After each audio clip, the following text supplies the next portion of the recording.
Hi guys, so today we're going to learn about author's voice and narrator types. So our WALT today will be to understand how authors use a particular voice to tell their stories. Your tone, choice of words, choice of content, and even punctuation make up your authorial voice. The author's voice is usually fairly consistent, particularly in third-person narratives. So, as a result, it is usually possible to identify the author simply by reading a section of his or her work. And we'll have a look at that a little bit later. Essentially, there are four types of point of view. The first is the first person point of view. So it is I am telling the story. So the character is in the actual story and experiencing the things that the author is writing about. The second person point of view is the story is told to you. This point of view is not all that common in fiction texts. Then we have third person limited. The story is about he or she. The narrator is outside of the story and telling it as though they're looking in. Third person omniscient is quite similar to third person limited. The story is about he or she. However, the narrator has full access to the thoughts and ideas of all the characters in the text.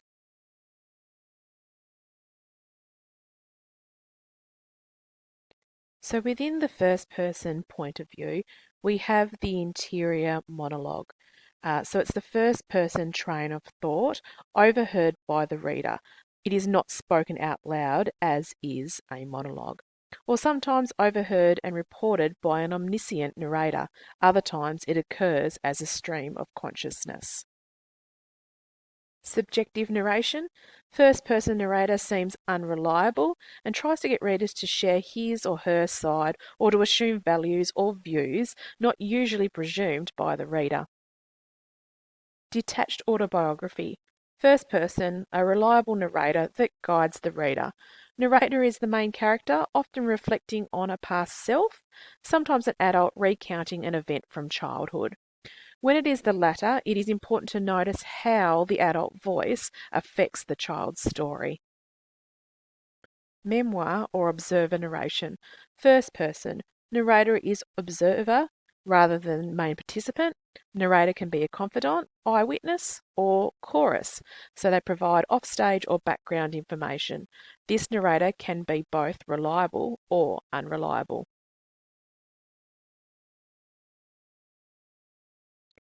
How to identify a narrative voice.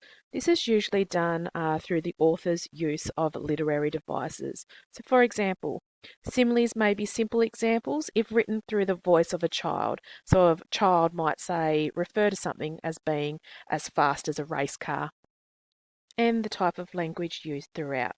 For example, is it simple language? This could mean a young child. Is it slang? This could mean the narrator is uneducated. Next, I'd like you to have a go at analysing some text. So I'd like you to read the 3 excerpts in teams. You will find them under the Boy in the Striped Pajamas channel, heading up to the tab titled Files, and then reading through the Huckleberry Finn excerpt, the Lovely Bones excerpt, and the Book Thief excerpt.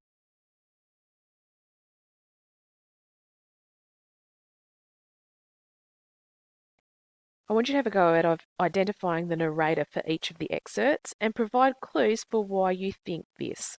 Some will be harder for you to identify than others. Take note of the excerpt I've included from Harry Potter and the Chamber of Secrets. This story is written in the third person. I can tell this because it does not use the words I or me. It refers to the characters with their names. Example, Madame Pomfrey, Ginny Weasley, Hagrid, and Oliver Wood. Based on this excerpt, I would say that this is written in third person limited, as we are not given full access to other characters' thoughts and feelings.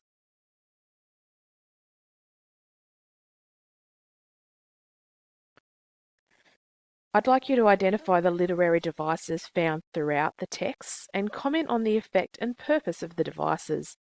Some that I have been able to find are irony. So, irony is when the character is unaware of the events, but the reader is aware of what is happening. Personification, when an inanimate object is given human-like qualities. Simile, something is like or as something else. Imagery, using descriptive language to create an image in the reader's mind. Characterization, using descriptive language to describe what a character looks like or how they behave. Setting, using descriptive language to describe the setting. Are you able to locate examples of these in those excerpts? Once you have done this, I would like you to choose one of the questions in your reader's notebook to respond to. You will find them in Content Library, Reader's Notebook, The Boy in the Striped Pajamas, Chapter 13 and 14. This can be all found on OneNote. Please take note of the rubric below, as this is what you will be assessed on. Remember, when responding in your reader's notebook, you should be writing a PEE paragraph. If you need some support with this, please contact me via the Teams chat. I look forward to reading your responses.